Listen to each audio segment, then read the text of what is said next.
Hello दोस्तों, कैसे हो? मैं हूँ सुमिता। उम्मीद करती हूँ आप सब बहुत अच्छे होंगे, मज़े में होंगे।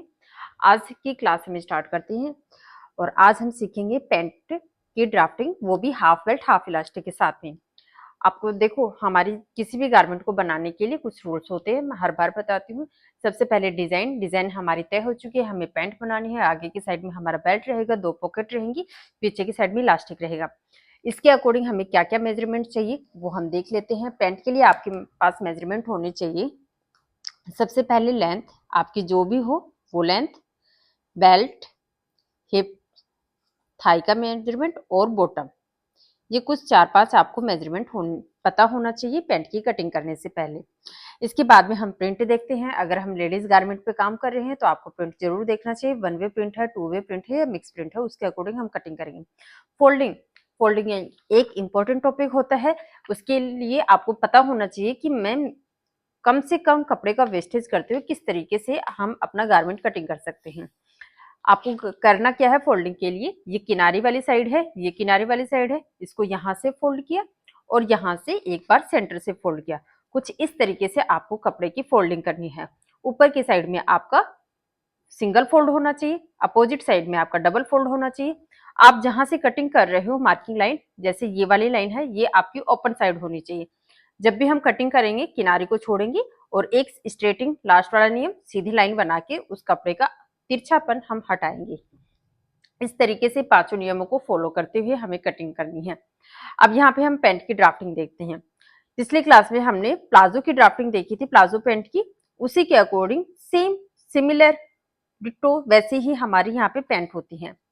आपको कुछ ड्राफ्टिंग, कुछ लाइनें सेम वैसे ही बनानी है जैसे हमने लास्ट क्लास में बनाई थी।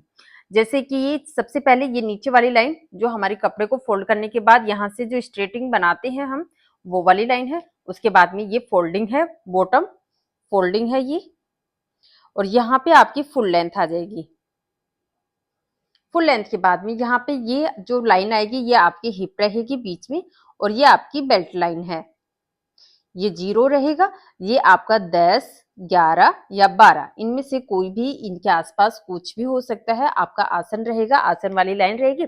आसन किस तरह से कैलकुलेट करते हैं वो हमने पिछले कई क्लासों में अच्छे से देखा है। अगर आपको समझ नहीं आए तो प्लीज एक बार बैक जाके वो क्लास जरूर देख लीजिए। यहाँ पे हम इन लाइनों को आगे बढ़ाएंगे। लाइनों को आगे बढ़ाने के बाद इन पे मार्किंग करेंगे। हिप लाइन पे हमें मार्क करनी होती है। आपकी जो भी हिप रहे उसका 4 प्लस ईज अलाउंस लेते हैं हम। ईज अलाउंस आपका लूजिंग का पार्ट होता है। और फिर हम लेते हैं शेप के लिए। शेप में जाता है आपका 2, 2.5 और 3 इंच। 2, 2.5 और 3 इंच का आपका शेप के अंदर मार्जिन जाता है। 2 इंच आपको स्मॉल साइज के लिए रखना है, 2.5 आपको मीडियम साइज के लिए और 3 इंच आपको लार्ज साइज के लिए रखना है। यहाँ पे हिप का 4 यहाँ तक आया। यहाँ पे हमने ईज अलाउंस लिया। ईज अलाउंस हम लेते हैं लगभग 1.5 से लेके 2 इंच तक का। अगर हम पैंट बना रहे हो, ये तो प्लाजो के अकॉर्डिंग है, अगर आप पैंट बना रहे हो तो कम से कम 1 इंच का आपको ईज अलाउंस लेना है, या फिर 1.5 इंच तक का आपको ईज अलाउंस लेना है। उससे ज्यादा की जरूरत नहीं है यहाँ पे, अदरवाइज आपकी यहाँ पे पैंट लूज रहेगी। फिर उसके बाद में ये हमारा लास्ट है।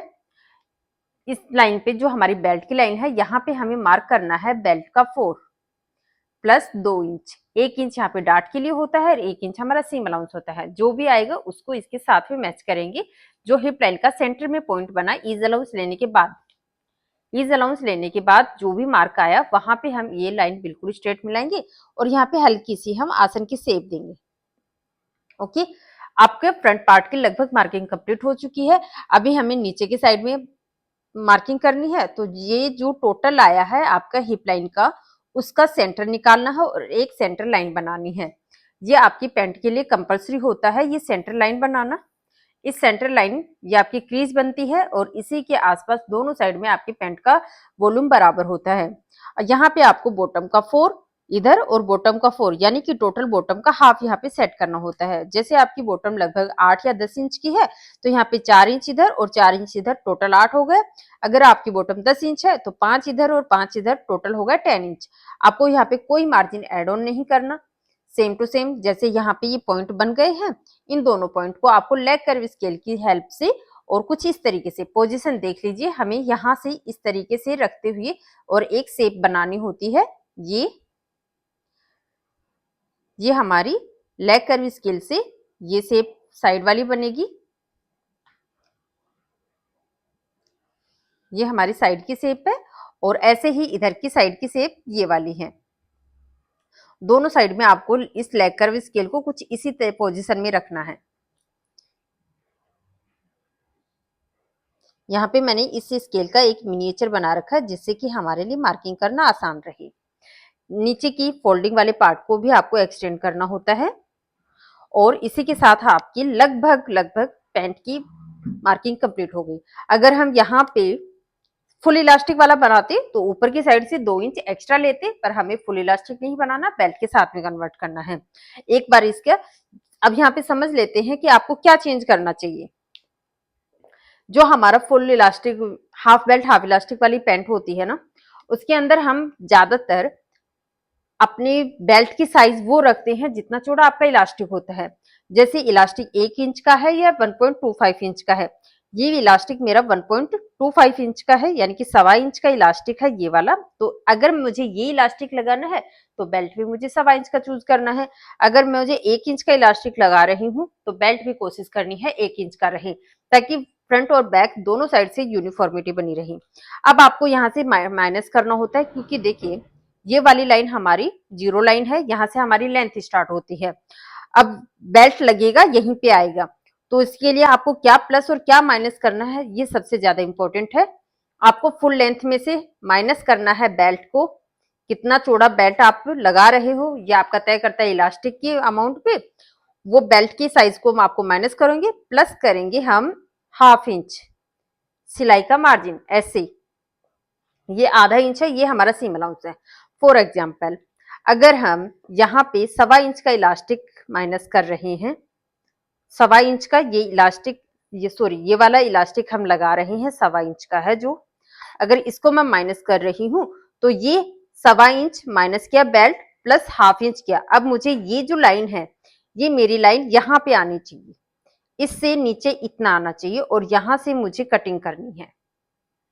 ओके, दोबारा से समझिए। अगर आपका इलास्टिक, जैसे मान लीजिए मुझे 1 इंच का इलास्टिक लगाना है, 1 इंच हमने फुल लेंथ में से माइनस किया, यहां से ये जो लाइन है उसमें से बेल्ट माइनस किया, जैसे यहां तक आ गया, इसमें वापस से आपको 1/2 इंच प्लस करना है।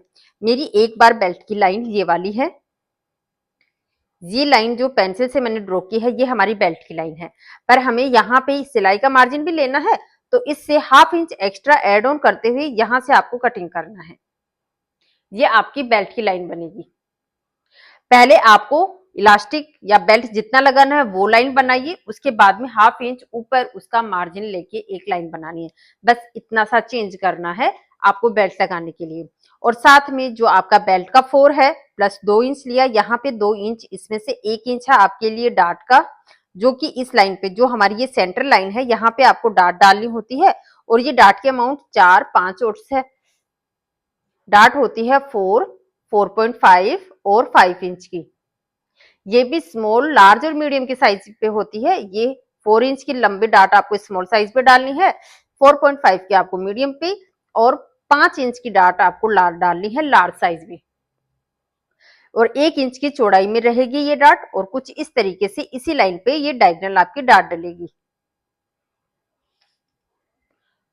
बस इतना सा आपको यहाँ पे ध्यान रखना है, और बाकी का ओवरऑल नीचे से हिप लाइन से सारा सेम टू सेम पहले की तरह ही रहेगा। जब हम यहाँ पे बैक पार्ट की मार्किंग करेंगे तो आपको क्या ध्यान रखना है, हम जब फ्रंट पार्ट की मार्किंग करते हैं तो इतना सारा ये वाली जो साइड है ये सब एक साथ में कटिंग करते हैं, फिर 2x2 कटिंग करते हैं। दूसरे वाला पार्ट को हम यहाँ से लेके यहाँ तक का कटिंग कर लेते हैं, लेफ्ट और फैब्रिक को हटा देते हैं। ये जो हमारा एक्स्ट्रा लाइन बनी हुई है ये सारी आपकी हट जाएंगी। आपको दोबारा से एक लाइन बनानी होती है जो आपकी जीरो लाइन रहेगी। आपको एक दोबारा से लाइन बनानी है जो आपके लिए जीरो लाइन रहेगी।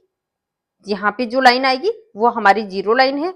हिप लाइन को आगे बढ़ाएंगे, और बेल्ट नीचे की जो बॉटम लाइन है उसको भी आगे बढ़ाएंगे। बॉटम लाइन पे आपको 2 इंच एक्स्ट्रा लेना है, हिप लाइन पे आपको शेप के अकॉर्डिंग जहां जो यहाँ पे शेप ली है वो ही आपको यहाँ पे एक्स्ट्रा लेना है। और इस पार्ट को भी आपको स्केल की हेल्प से कुछ उसी तरीके से मैच कर देना है जैसे हमने थोड़ी देर पहले फ्रंट की शेप के लिए मैच किया था, ये इस साइज में।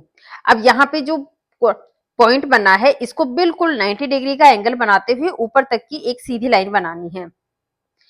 और यहाँ पे आपको शेप की, जैसे फ्रंट की शेप दी है वैसे ही आपको बैक की शेप देनी है। अब यहाँ पे देखिए फ्रंट में तो हमने बेल्ट लगाना था, उसका मार्जिन माइनस कर दिया, पर बैक साइड में हमारा इलास्टिक रहेगा। तो यहाँ से जो हमारी जीरो लाइन है फुल लेंथ, वहां से आपको 2 इंच ऊपर इलास्टिक का मार्जिन लेना है। ये जो 2 इंच है ये हमारा इलास्टिक मार्जिन है। यहाँ से आपको 3 इंच ऊपर हर एक साइज में उठाना है।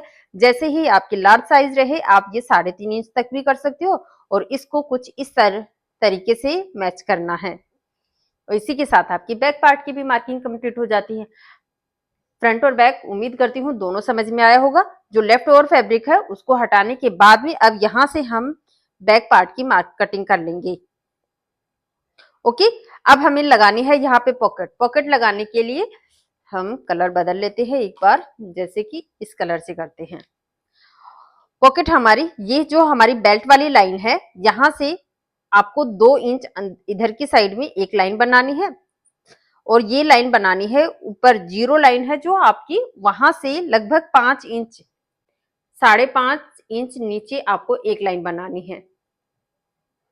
ये जो हमारी बेल्ट वाली लाइन है, बेल्ट वाली लाइन पे 2 इंच रखना है, और यहाँ पे 5.5 इंच पे आपको एक शेप देनी है। और ये एक बॉक्स बना लीजिए जो आपका लेंथ वाइज रहेगा 5.5 इंच और विड्थ वाइज रहेगा 2 इंच। ये आपकी चॉइस होती है, आप इसको 2 से ज्यादा भी रख सकते हो, लास्ट तक भी रख सकते हो, कम भी कर सकते हो, इसको डायगोनल भी शेप दे सकते हो। जैसे यहाँ पे कई शेप दे सकते हैं हम। दोनों पॉइंट को बिल्कुल स्ट्रेट मिलाया, दोनों पॉइंट को ऐसे हल्का सा कर्व शेप दिया, या फिर ये अपोजिट साइड से इस तरीके से शेप दी। आप किसी भी शेप में यहाँ पे पॉकेट बना सकते हो। पॉकेट के लिए आपका लास्ट में फैब्रिक रहेगा, यहाँ से 5.5 के बाद में आपको 2 इंच शेप के लिए छोड़ना है, और लगभग 6.5 इंच 6.5 इंच तक का आपको एक फैब्रिक लेना है ऑन फोल्ड में। और ये नीचे से हमारा कुछ इस तरीके से कपड़ा रहेगा, और यहाँ पे हम हल्की सी शेप दे देते हैं। ये आपका पॉकेट है। ये हमारे लिए पॉकेट है। इसकी शेप आप किसी भी तरीके से दे सकते हो। विड्थ 4 इंच 2 इंच की रखना है, और नीचे से आपको 5 इंच रखना है। इसको रिवर्स भी कर सकते हो, आपकी चॉइस। और यहाँ पे डाट डालनी है। अब मैं आपको इसका स्टिचिंग स्टेप्स बताऊं कि किस तरीके से आपको इसकी स्टिच करनी है।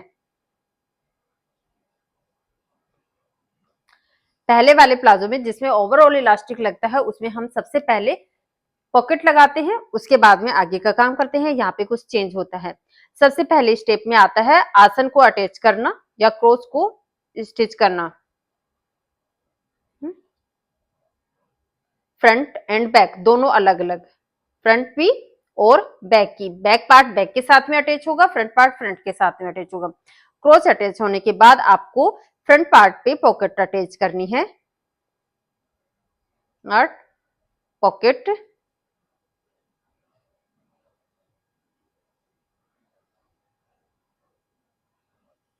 पॉकेट अटैच करेंगे फ्रंट पार्ट पे। उसके बाद में हम डाट डालेंगे। उसके बाद में आपको लगाना है बेल्ट। हमारा आसन जुड़ा हुआ है, डाट भी डाल दी। अब हम बेल्ट लगाएंगे। बेल्ट लगाने के बाद फ्रंट पार्ट को, फ्रंट प्लस बैक पार्ट को साइड स्टिच, इन दोनों की साइड स्टिच लगेगी। ये वाली, ये साइड स्टिच यहाँ पे ये है, ये वाली साइड स्टिच आपकी फ्रंट और बैक दोनों की एक साथ में लगेगी। उसके बाद में आपको बॉटम फोल्डिंग आयरन करना है। आयरन आपको हर एक स्टेप पे करना है। डाट डाल दी, पॉकेट लगा दी, बेल्ट लगा दिया, तब भी आपको आयरन करना है, यानी कि बेल्ट के बाद में आयरन करना है। डाट डालने के बाद भी आप आयरन करना है। पॉकेट लगाने के बाद में भी आपको आयरन करना है। जब भी आपकी स्टिच हो जाए आपको आयरन जरूर करनी है। और प्रेस किस तरीके से करते हैं वो आपको पता होना चाहिए। अगर नहीं समझ में आए तो मेरी कोई भी वीडियो देख लीजिए जो स्टिचिंग की है। उसके बाद में हम इसको आयरन करेंगे और बॉटम सेट करेंगे। बॉटम सेट करेंगे, ये बॉटम फोल्डिंग है इसकी बात कर रही हूँ। नीचे से ये जो बॉटम फोल्डिंग है इसको आपको सेट करना है। कट टू कट मैच करते हुए आपको ये फोल्डिंग करनी है, और ये काम आपको आयरन टेबल पे करना है। फिर बॉटम फिनिश करेंगे। बॉटम स्टिच करेंगे। उसके बाद में हम करेंगे इनर सीम। आपको ये वाली स्टिच आपको लगानी है फ्रंट से लेके नीचे से, बॉटम से स्टार्ट करनी है। इनर सीम जब लगाएंगे आप कहां से स्टार्ट करोगे? बॉटम से स्टार्ट करेंगे। बॉटम से स्टार्ट, पहले एक साइड की, लेफ्ट या राइट लेग, पहले एक पार्ट की,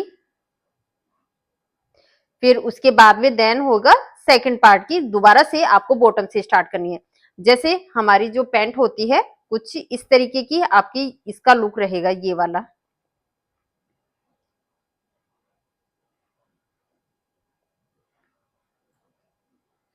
यहां से जब आप इसको स्टिच करोगे ना, ये साइड की स्टिच होगी, ये इनर स्टिच करने के बाद यहां से ये नीचे फोल्डिंग स्टिच होगी।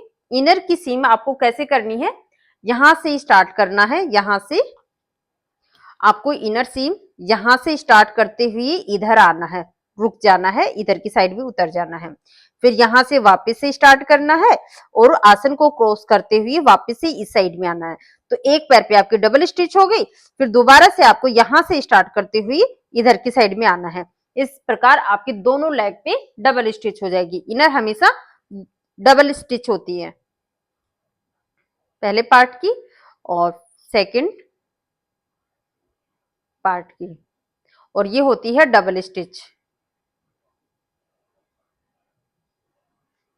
ओके। फिर उसके बाद में आपको बैक में इलास्टिक लगाना है। बैक इलास्टिक के लिए आपको ये वाला पार्ट, जो फ्रंट पार्ट है, जो बेल्ट लगा हुआ है, उसके साथ में जैसे हम सूट कुर्ती बनाते हैं उसके शोल्डर को किस तरीके से फिनिश करते हैं, बैक पार्ट को, फ्रंट के नेक को तैयार करने के बाद बैक के नेक को कैसे फिनिश करते हैं, वैसे ही फिनिश करते हुए बैक में इलास्टिक लगाएंगे। अब आपको एक अच्छी सी जानकारी दे देती हूँ जाते जाते कि इलास्टिक आपको कितना लगाना है। फॉर एग्जाम्पल हमारा बेल्ट है 34 इंच का, तो यहाँ पे फ्रंट पार्ट में आपका बेल्ट लगेगा, फ्रंट में बेल्ट लगेगा 17 इंच का, 34 का जस्ट हाफ 17 इंच का, और इलास्टिक लगेगा बैक साइड में, वो लगेगा 17 माइनस 4 इंच, यानी कि लगभग 13 इंच का आपको बैक में इलास्टिक लगाना है। 17 इंच पे आपको फ्रंट का बेल्ट तैयार रखना है, 13 इंच का इलास्टिक लगाओ। अगर इस मेजरमेंट को फॉलो करते हुए करोगे, आपकी पैंट इलास्टिक की होने के बेल्ट की होने के बावजूद भी लूज नहीं रहेगी। अदरवाइज बहुत से लोग कंप्लेन करते हैं कि हमारी बेल्ट वाली पैंट हमेशा लूज रहती है या फिर हद से ज्यादा टाइट होती है।